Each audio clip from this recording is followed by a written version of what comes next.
80% of Maui's historic town in ruins, as many attempted to escape a wall of racing flames. I ran out of the car and ran for my life. He was lucky. This survivor was with his friends. 3 of my friends in one car and 2 dogs died. Those lost lives, along with so many others, are buried in fields of ash that FEMA teams with cadaver dogs are now searching through. That is at least 5 square miles, and it is full of our loved ones. This is the best of the week on Relevant Radio. CBS reporters have been on the ground in Hawaii where the fires occurred. And I mean, it's just so horrible what happened. The town of Lahaina served as the capital of the Hawaiian monarchy for about 25 years in the 19th century before the capital moved to Honolulu and got destroyed. The western town also has a history of whaling and of religious missionaries, and it's a major tourist destination, though, you know, most of the town just had historic buildings. But I heard a story about a Protestant church that was founded by, you know, the island's pre-U.S. royalty, completely destroyed. However, with that, there was a Catholic church that was spared. The name of it was Our Lady of Victory. God's divine protection is quite amazing, and there have been so many miracles of the divine. And it made me think about so many other stories that I have just tracked over my career.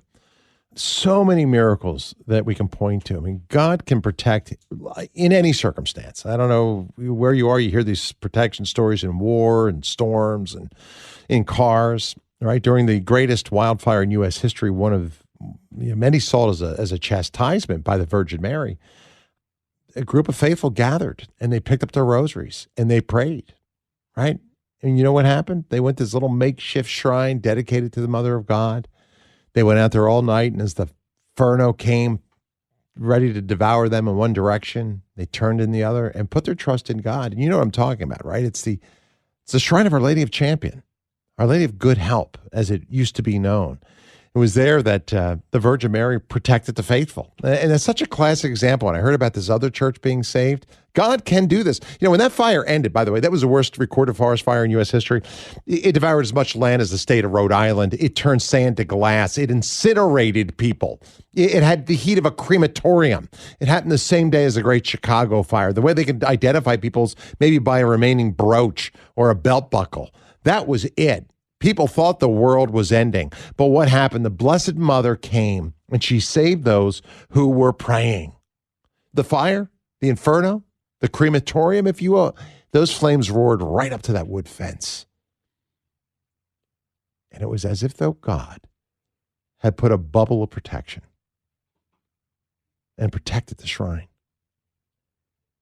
When it was over, people described what they saw. This little 5-acre land that was protected was an oasis of emerald green. Everywhere else, a 1,000,000-acre landscape of ash. You know, during the atomic blast in Hiroshima, a group of Jesuits were clutching their rosaries at ground zero, right? How did they survive an atomic bomb blast? It was a mystery to scientists for years to come. No radiation poisoning, no cancer, right? How did that happen? When they asked the one priest, Father Schiffer, they said, what do you account this miraculous protection to? He thrust his hand deep into his pocket and he pulled out something. And he opened his hand to everyone to see. And it was a rosary. And that's what he said. He says, you know, unless you pray this, you'll perish. This is the promise. God can protect.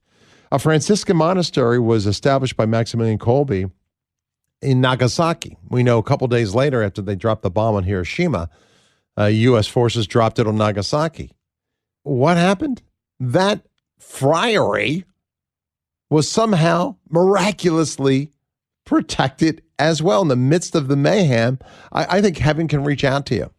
I think you have to just look for those signs. And there are so many stories like this. I remember hearing a story during the tsunami that took place in India and Sri Lanka.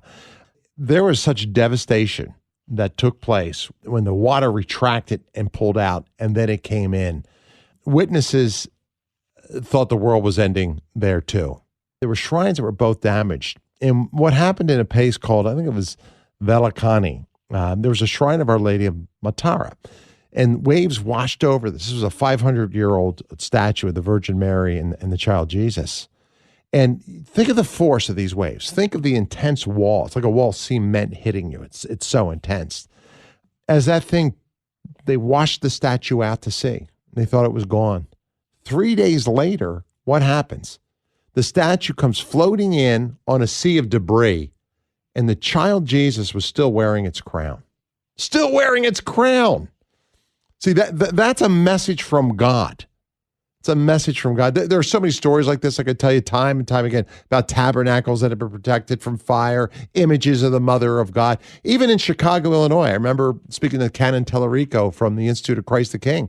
His whole church burned to the ground. I walked through the ashes of that.